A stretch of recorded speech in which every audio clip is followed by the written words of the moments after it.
കാടിന്റെ ഗഹനതയും വന്യമായ മുഴക്കങ്ങളുമാണ് ചുരം കയറിയെത്തുന്നവർക്ക് വയനാട് നൽകുന്നത്. കാടിന്റെ ഈ വന്യതയ്ക്കുള്ളിൽ തുള്ളിവരുന്ന ദൈവത്താർമാരെയും മൗനത്തിൽ അമർന്നിരിക്കുന്ന പരേതാത്മാക്കളെയും അനുസരിച്ച് ജീവിക്കുന്ന ഒരു കാട്ടുജനതയുണ്ട്. മറഞ്ഞുകൊണ്ടിരിക്കുന്ന ഈ സംസ്കൃതിയെ, ജനതയെ കനവിന്റെ രൂപത്തിൽ നമുക്ക് വീണ്ടെടുത്തു തരികയാണ് KJ ബേബി, മറ്റൊരു വിചാര വിപ്ലവം.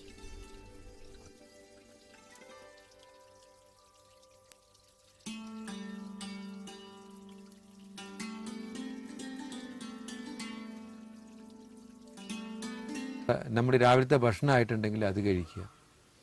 അത് കഴിച്ചു കഴിഞ്ഞ് കഴിഞ്ഞാൽ അന്ന് തലേന്ന് നമ്മൾ കൊടുത്തിട്ടുള്ള കുറച്ച് വർക്കുകൾ ഉണ്ടാവും. പ്രധാനമായിട്ട് വായിക്കേണ്ട പുസ്തകത്തെക്കുറിച്ചിട്ട്, വായിച്ചുകൊണ്ടിരിക്കുന്ന പുസ്തകത്തെക്കുറിച്ചിട്ട്, അതേപോലെ തന്നെ പ്രധാനമായിട്ടുള്ളൊരു കാര്യം അതായത് ഈ രാവിലെ മുതൽ തലേന്ന് ചെയ്തിട്ടുള്ള കാര്യങ്ങളെക്കുറിച്ച് റിപ്പോർട്ട് തയ്യാറാക്കി വെച്ചിട്ടുണ്ടാവും.